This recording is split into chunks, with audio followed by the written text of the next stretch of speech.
Sampurasun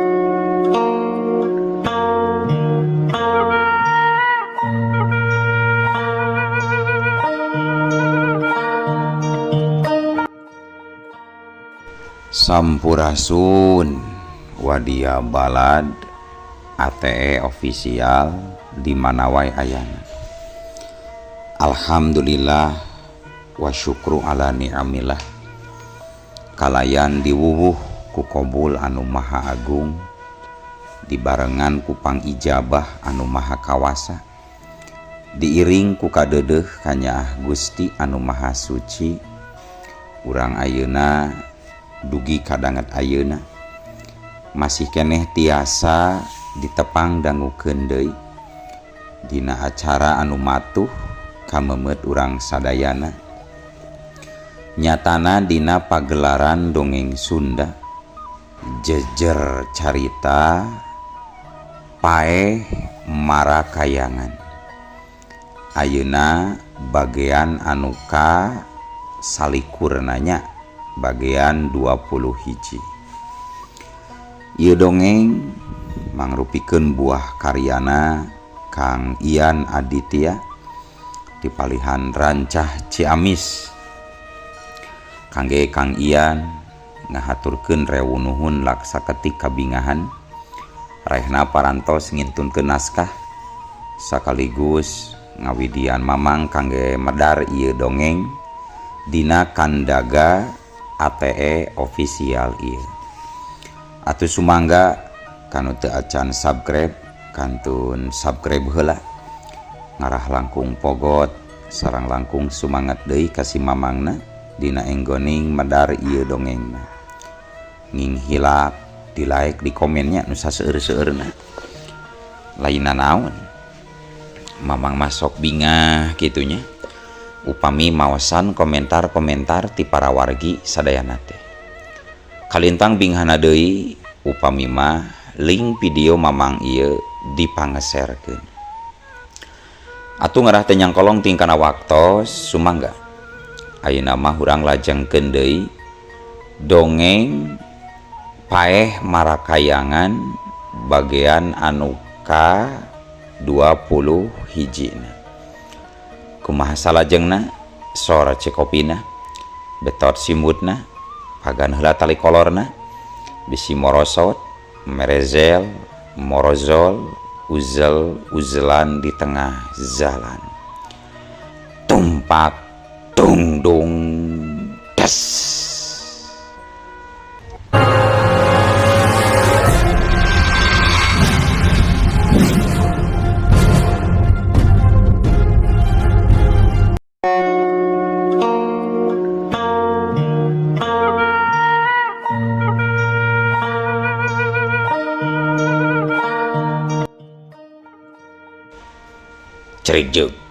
Carijeg harita Wiragati mundur tilu lengkah nalika nyaksian kahebatan lawan. Uteukna teu pernah ngabayangkeun bakal adu hareupan jeung dedemit marakayangan. Ambe alamat picelakaan tarung jeung musuh jika kieu mah asa mending kabur nyelametkeun diri heula aing. Gerandang Wiragati bari taki-taki teu lila harita Kirangkas geus kaburu mantena rajang curela cileung wukiu teunggeulana ngahiuk bangbaraan cebrot Wiragati ngagoak dadana beunang kahantem ku teunggeulan Kirangkas sedengkeun awakna meclang nembrag Ki Durja korentel atuh duanana tuluy ngagorentel. Sementara Wiragati tuluy kuniang hudang bari narik leungeun Ki Durja. Alah Durja moal pibalegeun euy ngalawan anu kieu patut mah leuwih hade urang kabur. Hayu gancang kabur Durja, cek Wiragati setengah nyered sobatna bari terus ngabecir. Wiragati jeung Ki Durja lumpat ti pararetot ka tengah leuweung. Najan poek mongkleng geus teu ditolih sedangkeun jirim Kirangkas jeung Kiranu terus ngariles teu puguh ka manajungna. Satepina kaleuweung Wiragati jeung Ki Durja ngareureuh dina handapeun tangkal Kiara, tempatna baheula waktu dirina ngareureuh samemeh ngarampog ka imah Juragan Wijaya. Tibarung ku ambekan anu ngahegak, pok Wiragati ngomong ka Ki Durja, "Halah, Durja, eureun lah euy, eureun. Dewek boga rancang sejen ieu Durja euy." "Rancang naon deui Kang? Ari ceuk kuring mah mending kewe atuh di ditu di Gua Batu 7 Badamina. Ongkopan di dieu mah bisi ririwa marakayangan nyusul manten ka urang Kang. Teu kudu ka gua euy, teu kudu ka gua. Aing yakin eta ririwa moal ngudag nepi ka dieu. Nya terserah atuh ari Akang yakin mah. Ari Akang boga rencana naon deui kitu Kang? Kieu ja euy, dengikeun ku ilaing. Dina peuting ieu urang jorag imana si Rahmat anu aya di Baturaja. Aing yakin si Rahmat moal aya di imahna.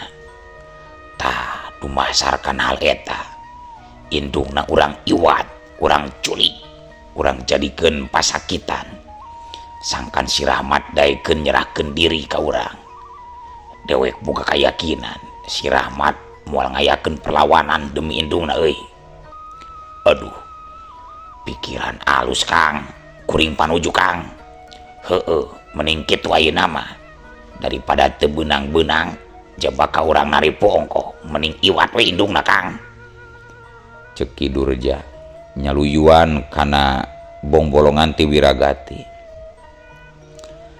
Atuh nu saterusna sanggeus kacapena leler, duanana ngageredig lumampah deui nuju ka lembur Baturaja. Sementara di tempat sejen, tepatna di buruan imah Juragan Wijaya, nalika si Wiragati jeung Ki Durja kalabur teh, Mang Eso nu tadi kaluar ti posna kiwari geus datang deui bari ngajingjing termos hol ti imah. Sajongjongan Mang Eso ngadon ngahulang waktu nenjo aya tapak suku lalidag di dinya. Buah-buah aya rampok euy, gerendeng Mang Eso bari gancang ka jero, maksudna merek nyokot bedog Kirangkas. Tapi tetela bedog teh geus eueuh na tempatna. Ai, nakama na bedog kapan jelas tadi teh ku aing disimpen di dieu. Wah geuning, cek Mang Eso meuni kokotetengan neneangan bedog. Sabot keur kitu cungungu kadenge anjing babaung meuni melung di palebah juru imah. Sorana ngageleger ngabuncahkeun lumangsungna wanci peuting. Kawas nempo hal anu teu pantes ditempo ku panon makhluk hirup. Atuh Mang Eso ngadegdeg termos dina cekelana nepi ka ngageter. Manehna ngarasa hawa sabudeureun imah Juragan Wijaya jadi robah. Tiisna nembus kana tulang sumsum jeung bau taneuh baseuh campur amis getih teu puguh asalna. Alah, beuh, ieu mah jelas lain rampok. Lain rampok ieu mah euy. Cek gerendeng Mang Eso lalaunan bari narik napas panjang. Tapi ieu tapakna tapak jelema. Cek Mang Eso deui bari ngadeuketan tapak suku anu ngagurat kana taneuh beueus. Tapakna semu jero, ramona panjang tur bengkok. Tapak eta ngarah nuju ka kebon awi. Dina pada eta, hiu angin ngahiuk ngideran buruan imah. Lampu cempor anu ngagantung oyag-oyagan, seuneuna ngadegdeg ampir pareum. Ti jero imah sora lengkah suku kadenge sadaker lempang karohangan praktek. Ngadenge kitu Mang Eso jadi ngagebeg. Alah, moal salah. Ieu pasti dedemit marakayangan ngandar deui. Sabab di imah mah eueuh sasaha. Lantaran bidan dia mah masih di Bandung kene ieu teh. Gerendeng Mang Eso. Bari dibarung ku rasa panasaran, mahena ngetayap lempang nuju kana teras.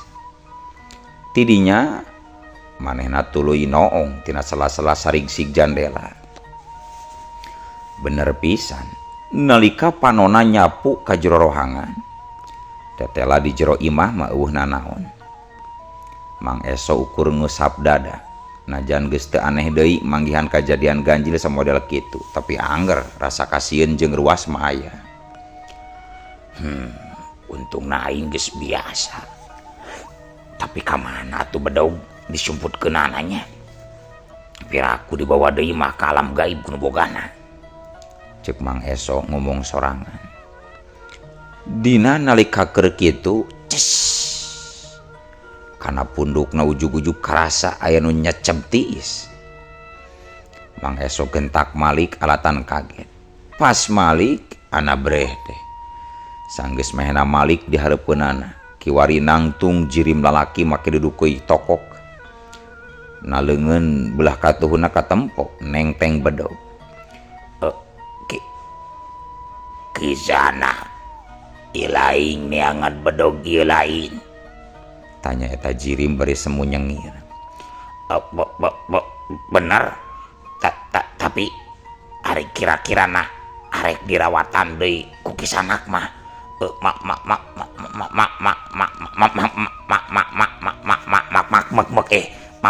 Mangga teh teuing. Tembal Mang Eso gugup alikanya hoyen jirim dihareupeunana teh Kirangkas. Jang nanaon, aing mah geus teu butuh ku bedog. Ayeuna mah yeuh bedog terawatan deui ku dewek dicekel sote. Pedah tadi tas aya si Wiragati ka dieu jeung baladna. Baru aya si Wiragati? Bener. Waktu ilaing kasarean di jero imah aya si Wiragati. Mang Eso jadi mesem sabab rumasaeun waktu nyokot termos maena ngadon kekedengan heula dina kursi bari tuluy kasarean. Oh, paingan atuh kuring teu apal. Tapi aya untungna oge ketang. Lantaran mun teu kitu bisa jadi barah bae ka uingna. Nu saterusna Kirangkas nyodorkeun deui bedogna ka Mang Eso. Kopta rawatan deui ieu bedog. Kade ulah sok digular goler bisi leungit, ucap Kirangkas. Bareng jeung kitu di palebah jalan ngabarasat cahaya lampu mobil nuju ka pakarangan imah. Mang Eso setengah ngagero. Neng bidan, cek Mang Eso bari tuluy muru kana mobil anu karek jol datang pisan. Sementara jirim Kirangkas laju ngereles leungit tanpa tapak teuing ka mana.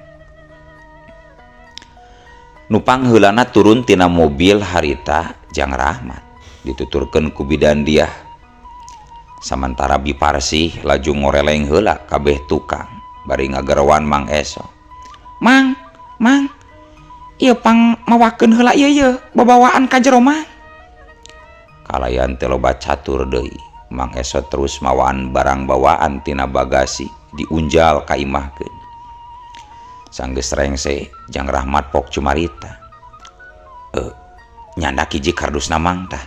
Anu ieu Mang, eta kangge mamangnya oleh-oleh ti Bandung Mang.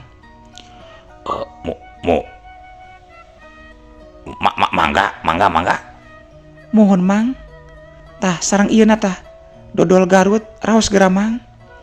Cek bidan Diah mairan bari nyodorkeun sakardus dodol Garut. Mohon atur nuhun Neng. Tembal Mang Eso bari meresan kardus bawaeun ka imah. Nu saterusna kulantaran waktu masih poe keneh, akhirna Jang Rahmat teh tuluy balik ka imahna, tapi sare heula di imah dinesna bidan Diah. Gancangna carita nalika balebat isuk mimiti nembongan. Jang Rahmat anu geus sagedang dan tuluy amitan ka bidan Diah. Neng, akang uwi heulanya ka Batu Raja. Bari sakantenan bade nyarios ka Pun Biang.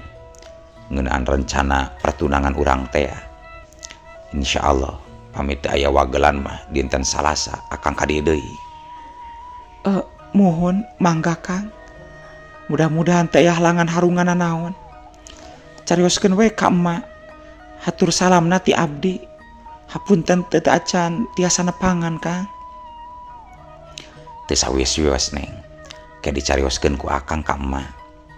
Tembal Jang Rahmat bari teu poho sameh indit babahan heula ka pamajikan ka pipamajikanana menang perlakuan kitu bidan dia ukur imut meni endah ka tempona teu pati lila sanggeus Jang Rahmat kaluar ti imah kadenge suara motorna ngaberebet ngagenjleungkeun pangeussi lembur pasir jati anu kaparengan keur nyeri huntu. Tabuh 2 leuwih 30 menit wanci beurang kesang tina tarang dicabak teh rembes awak karasa baringsang di langit sora guludug keur patembalan najan acan cur hujan tapi tanda-tandana geus diheulakeun mega hideung pagulung-gulung marangan rasa rieut dina sirah tapi sok sanajan kitu carita ieu mah kudu tetep lanjut sanaos uteuk mah keur pamarang-marang ruwet akhirna hujan teh breg weh turun oge pating perelek maseuhan jajalaneun anu kaliwatan ku Jang Rahmat atuh kapaksa dina pada eta Jang Rahmat narik deui gas motorna malah mandar tereh nepi ka Batu Jajar. Tepat tabuh 3 wanci sore Jang Rahmat nepi ka hareupeun imahna dina kayaan salamet. Maka dina detik eta oge manehna tuluy ngagerowan nu jadi indungna. Assalamualaikum. Ma. Ya kuring Rahmat datang, Ma. Cek Jang Rahmat. Tapi sanggeus sabaraha kali gegerowan kayan di imah tetep rehe. Indungna suwung eueuh nembalan. Ai. Naka mana ari indung aingnya? Can balik kitu ti sawana. Gerendang Jang Rahmat bari ngadeukeutan kaca. Maksudna rek noong heula. Tapi nyatana saenggeus ditoong kayaan di jero imah suwung ti iseun. Sapada harita jajantung Jang Rahmat jadi ratug tutunggulan. Hatena ngarasa barinjan. Satulina Jang Rahmat nguriling ka tukang kapalebah panto dapur.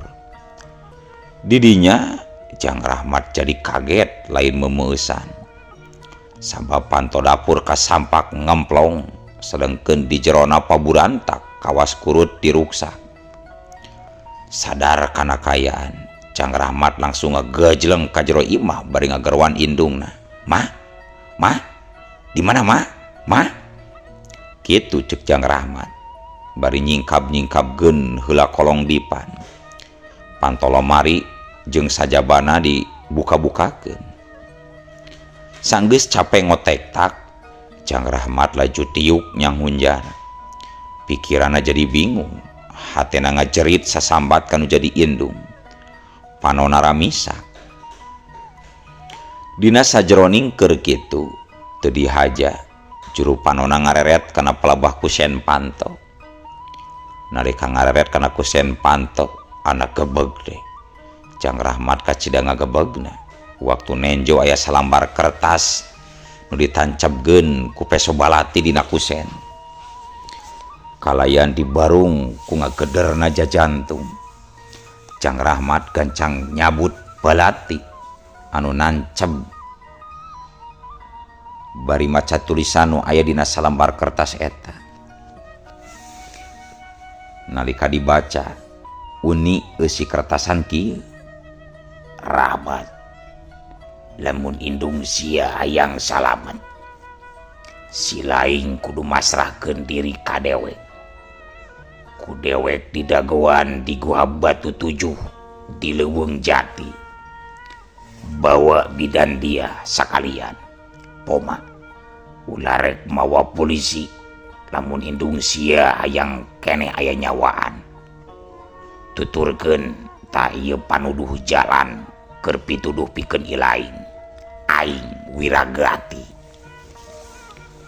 Reketek leungeun Jang Rahmat dipaparekat ngeupel kana kertas ti si Wiragati. Sanggeus maca tulisanna, amarahna dina danget eta mah bener-bener nepi kana puncakna. Bangsat, dagoan. Aing pasti datang Wiragati. Kitu ceuk Jang Rahmat. Bari gentak kaluar ti imahna. Bari setengah lumpat, Jang Rahmat gancang muru kana motor bututna. Sabab manehna kudu balik deui ka Pasir Jati pikeun nyokot bedil Juragan Wijaya. Teu kacaturkeun kumaha lila di jalanna. Sanggeus nepi, Jang Rahmat tuluy nyaritakeun kajadian anu teu miba ka indungna. Tapi ngahaja teu ngabejakeun yen Wiragati kudu mawa dirina. Atuh pugoe kanyataan eta ngajadikeun bidan dia ka Cidata Giwurna hatena salempang. Abdi ngiring Kang. Cek bidan dia bari ngagabrug ka Jang Rahmat. Wayahna Neng, antosan we di dieu.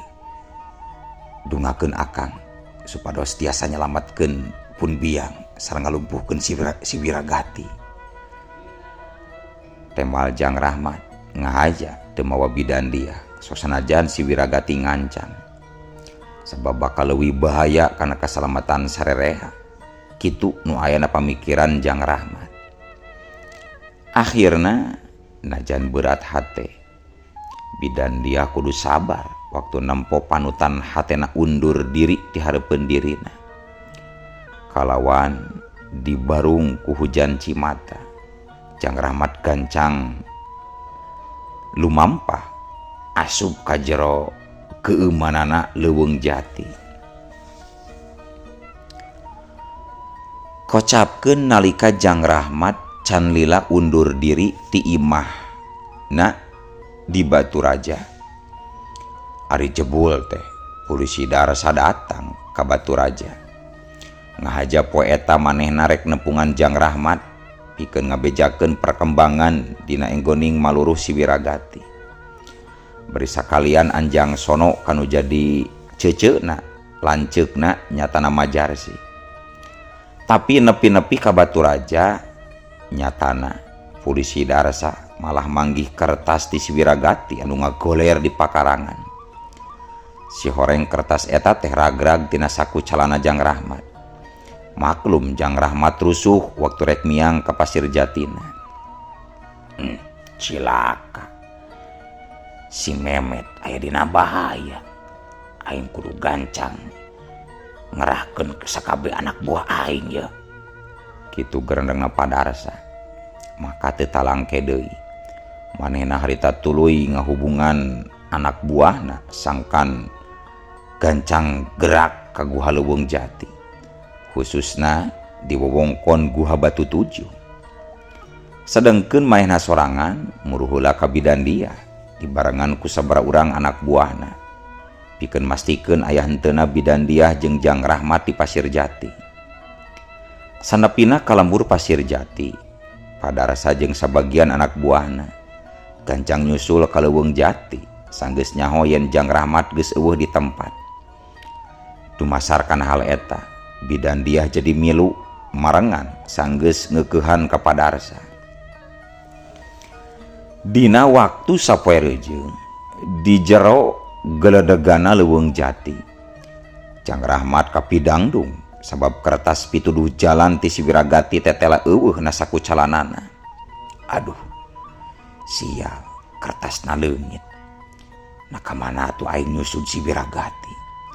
Duh, hampura mah gara-gara abdi ayeuna emma jadi katalangsara dina leungeun jalma dolim. Ceuk Jang Rahmat, panona ranut dut sabab dirina ngarasa geus nyieun dosa gede kanu jadi indungna. Dina sajroning keur kitu bedil anu disorena ngadadak usik sorangan jiga keur diome gagangna. Atuh puguh we Jang Rahmat jadi ngarenjang kaget. Nah kalah kunaon ieu bedil ieu? Cek Jang Rahmat ngagerendeng. Tepati lila ngong kana celina kadenge nu ngaharewos sora lalaki tanpa aya jirim. Terus lempang kabeh kidul. Engke mun geus manggih tangkal caringin badag ngarampidak. Tenjo kabeh wetan. Tidinya bakal katempo aya batu 7 siki dina sisi gawir. Tah eta mangrupakeun tempat panyumputan si Wiragati. Sajongjongan mah Jang Rahmat jadi lengahulang. Tapi saterusna hatena surti kana eta sora. Juragan Wijaya. Sanggeus kitu mah kalawan teu loba tatanya deui. Jang Rahmat terus ngegedig indit nurut kana panuduhan sora anu mirip jeung sora Juragan Wijaya. Lengkah sukuna kebat kabeh kidul seseleket kana rekepna kakayon. Dirina geus teu paduli kana baju anu rarangsak alatan ti kararayit kana cucuk. Na pikiranna sok sanajan kudu ngaluncatan gunung jeung mentas samudra kabeh oge bakal dilakonan demi nyalamatkeun indung anu geus ngakandung. Dalah tong broning kitu sanajan nyawana pisan sorangan rek ikhlas rek diikhlaskeun. Nu penting indungna bisa leupas tina panca bahaya. Nalika anjog kahandapeun tangkal caringin gede reg lengkah suku Jang Rahmat ngarandeg. Tidinya Jang Rahmat nenjo kabeh wetan. Bre bener pisan akur cek sora gaib Juragan Wijaya. Dina sisi gawir aya rentul batu lobana 7 siki. Samamen teruskeun deui lengkahna Jang Rahmat ngadunga heula manjatkeun doa salamet malah mandar dirina di tangtayungan ku Gusti anu Maha Suci.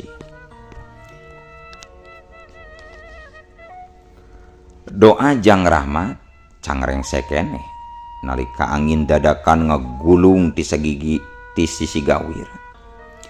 Daun caringin anu ngarampidak oyag-oyagan silih gesek. Sorana kawas keur ngingetan. Ulah salah lengkah. Jang Rahmat ngeupel bedil pageuh. Dadana ngagerentes ku wirah maja jantung anu teu beres-beres. Kalawan launan jerut Jang Rahmat turun ke arah batu 7 siki. Unggal lengkah taneuh karasa baseuh jeung tiis. Kawas aya napas sejen anu nyurubuk di jero leuweung. Didinya tina sela-sela batu katempo seuneu obor ngagurilap semua hejo mere tanda anu teu lumrah keur panon jalma hirup. Ma sing sabar mah abdi tos dugi pikeun nyelamatkeun emah. Cek kerendeng Jang Rahmat lalaunan. Sabot keur kitu no atuh ari barakatak teh sora seuri ngabarakatak kadenge tina jero guha.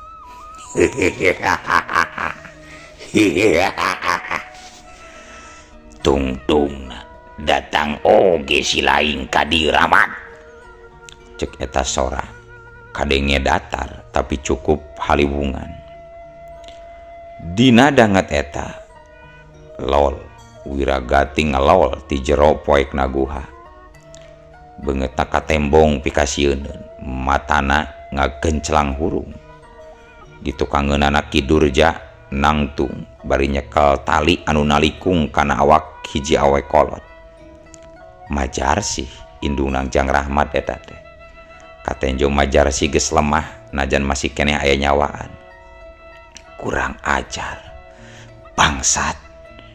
Jang Rahmat ngagero, lengkahna maju setengah lumpat, awakna ngadeg-deg nahan pacampuhna rasa. Wiragati, lamun heueuh sia lalaki hayu urang pada nyekel sabuk milang tatu urusan sia ukur jeung aing ulah rek memawa indung aing deuleu Wiragati. Sentak Jang Rahmat bari taki-taki. Jaga sumut sia Rahmat, jaga. Si Wiragati malik nyentak. Salah lengka saeutik indung sia gantina sia Rahmat. Jang Rahmat jempe sorot matana beureum napasna beuran. Lepaskeun indung aing ayeuna kena Wiragati. Nyata Jang Rahmat solana ngageter. Wiragati seuri deui sembungahina. Hade indung sia ku aing bakal dilepaskeun. Tapi aya 3 syaratna deuleu. Naon syaratna? Nu kahiji pasrahkeun eta bedil. Laju nu kadua pasrahkeun bidan dia ka aing. Jeung nu terakhir ilaing ulah ngalawan mun Ki Durja rek nyiksa sia deuleu Rahmat. Karek oge nyarita kitu. No atuh teu kanyahoan ari ujug-ujug. Euleul waktosna kabujeng Seep Wadia Balad ATE official. Keun atunya. Ieu dongeng teh urang cekapkeun heula we dugi ka dieu. Insyaallah enjing pageto baris dilajengkeun deui. Atuh ku kitu ku kieuna mamang sejamit mungkur amit mundur ti payuneun para wargi sadayana. Hayu ah. Assalamualaikum warahmatullahi wabarakatuh.